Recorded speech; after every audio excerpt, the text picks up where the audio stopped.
Hi everyone. Today I'm going to walk you through how I adapted the high jump for a student with autism spectrum disorder, or ASD.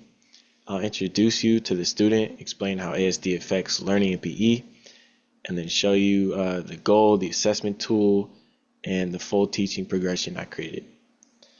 My goal was to design a lesson that's safe, motivating, and achievable while still being fun and meaningful for the student.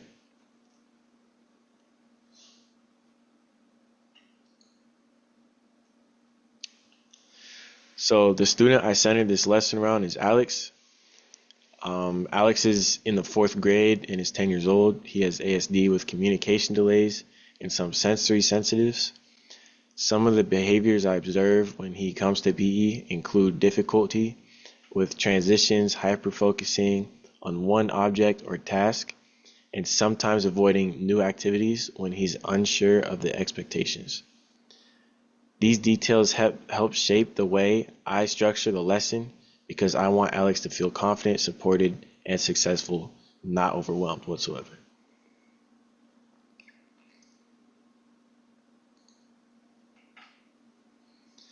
To teach any skill effectively, I first consider how ASD might influence the student's experience in PE. For Alex, ASD affects communication, so giving too many verbal directions at once can be extremely confusing. It also affects sensory processing, which means loud noises or unpredictable movement might distract him or cause stress.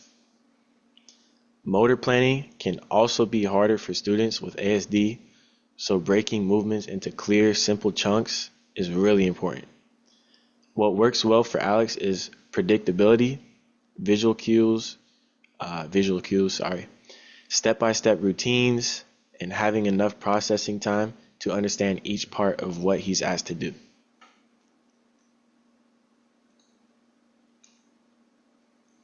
So the skill I chose to teach is the high jump. I broke it down into 4 parts: the approach, the takeoff, the phase, and the landing. For the instructional setting, this lesson takes place in an adapted PE class, which is a 30-minute session twice a week. I'm working with Alex individually or in a very small group, which lets me provide more personalized structure and support. I set up the lesson in a quieter corner of the gym to help reduce sensory distractions and give Alex a consistent, safe space to practice.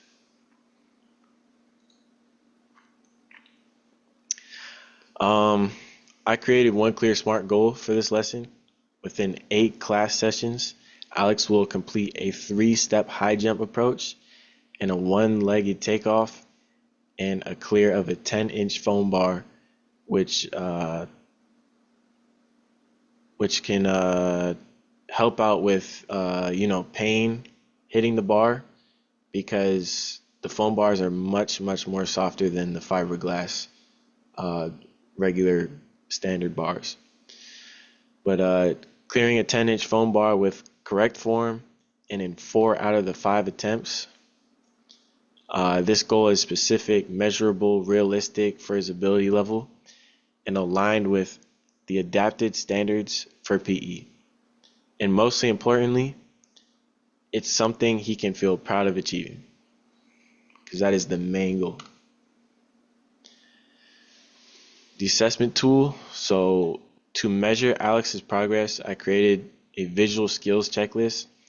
This checklist breaks down the high jump into the 4 main components: approach consistency, 1-legged takeoff, bar clearance, and landing mechanics. Instead of just writing comments, I use check boxes to rate whether he's at the needs for support, emerging, developing, or independent level for each skill. This makes the assessment quick, clear, and easy for both me and Alex to understand. It also connects directly back to the SMART goal, so if he's rated independent in bar clearance, we know he's meeting the expectation.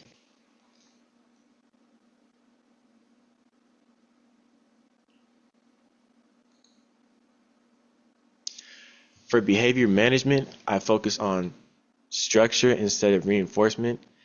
Alex responds to predictable routines, so I use a visual schedule and a first then board for transitions. Before jumping into the lesson, literally, I also do a brief sensory warm up, like a movement break or a deep pressure activity, which helps regulate his focus. I keep the environment consistent and minimize distractions, and I use neutral redirection. If he gets stuck or overwhelmed, this approach supports his independence while keeping the lesson flowing smoothly.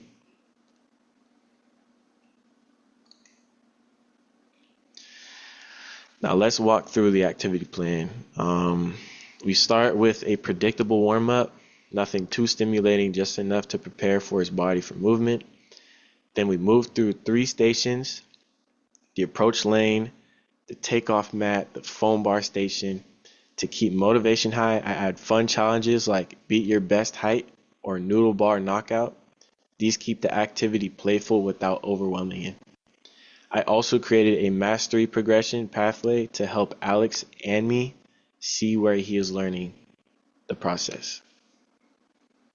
This breakdown of percentages makes learning feel like small, achievable steps rather than one big leap. No pun intended.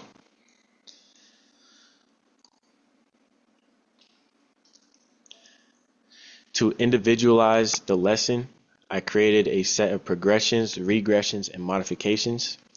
Progressions include raising the bar height, lengthening the approach, or adding timing goals. Regressions include lowering or removing the bar entirely, shortening the approach, or practicing only on the takeoff mat. For modifications, I use tools like color-coded markers on the floor, live or video modeling, sensory supports, a break card system, and simple cueing like run, jump, land. These options ensure that Alex can always practice the skill at the level that he feels challenging but also achievable at the same time.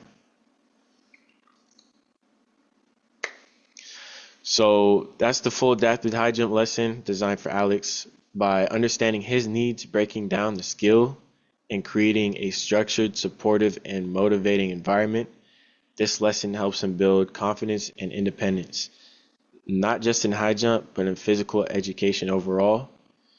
Thank you so much for listening, and I hope this gives you a clear picture of how intentional planning can make PE more accessible and enjoyable for every single student. Thank you. All right, so these are the skill components of high jump and what I previously talked about. Do not worry about the faces I'm going to make. It takes a lot of force and energy to do all this. But so the first step is the approach.